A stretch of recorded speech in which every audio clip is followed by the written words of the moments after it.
اس میں دیکھیں اس میں تو تھنک ٹینکس بیٹھے ہیں, they should carry out the brain storming, اور ہمیں اپنی بیسک نیڈز جو ہماری نیسیسٹیز ہیں لانگ ٹرم جن کا امپلیکیشن ہو سکتی ہے اکنامک ڈومین کے اندر. الحمدللہ ملٹری ڈومین کی میں بات نہیں کروں گا, ملیٹریلی پاکستان الحمدللہ اس میں کوئی ایشو نہیں ہے. Pakistan is well geared up to give a befitting response to اینی باڈی. جو بھی پاکستان کی طرف دیکھے گا بری نظر, وہ ہماری ملٹری لیڈرشپ کی کیپیبلٹی اور ہماری جو فوج ہے اس کی کیپیبلٹی, اس میں کوئی شک نہیں. ٹھیک ہے, ابھی بات کرتے ہیں ہمارا جو ولنریبلٹیز ہیں, وہ ہماری اکنامک ولنریبلٹیز ہیں. ہماری اکنامک ولنریبلٹیز میں سب سے بڑی جو ولنریبلٹی جو اس پورے ایسکلیشن میں بھی آپ دیکھیں تو پروو ہوئی ہے, وہ آپ کی انرجی سیکیورٹی ہے.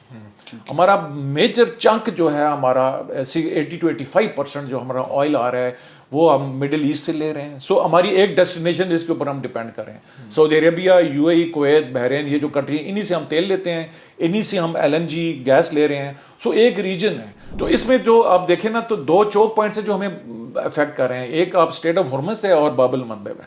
ٹھیک ہے, سو ان کو ہمیں ڈائیورسیفائی کرنے کی ضرورت ہے, ان سے ہمیں نکلنا چاہیے. ٹھیک ہے, تو ہمیں جو اکنامک بینیفٹ ہمیں ان سے بات کرنی چاہیے آفٹر دس, جب یہ ہو جائے سارا کو نیگوسیشنز ہو جائیں تو ہمیں اکنامک بینیفٹس کے اوپر بات کے ہماری پراپر ہماری جو تھنک ٹینکس ہیں, ملٹری تھنک ٹینکس ہیں, ہماری جو اکنامک تھنک ٹینکس ہیں, ان کو بیٹھ کے اپنی ایک وش لسٹ بنانی چاہیے.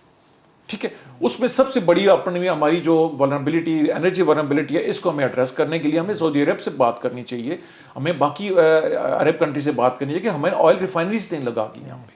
منیمم 2 سے 3 آئل ریفائنریز جو ہیں اگر پاکستان کے اندر لگ جاتی ہیں تو آپ دیکھ لیں کہ ان کا ہمارا کروڈ آئل کی جو پروڈکشن ہے اور فردر جو ہے وہ دیٹ ول امپیکٹ بہت زیادہ, اس کا پازیٹیو امپیکٹ. ایک پہلا نمبر تو یہ ہونی چاہیے. دوسرا ہمارا یہ ہونا چاہیے کہ ہمارے پاس اراؤنڈ 30 days کا اسٹریٹجک آئل ریزرو ہے. ٹھیک ہے, تو وہ 30 دن تو کچھ بھی نہیں ہے. So keeping in view the geographical location of Pakistan, یہاں پہ اس ریجن میں کچھ نہ کچھ چلتا رہتا ہے. تو اس میں بھی ہمیں دیکھنا چاہیے کہ ہمیں کم از کم اپنے جو ریزروز ہیں آئل ریزرو یہ 90 days تک لے کے جانا چاہیے.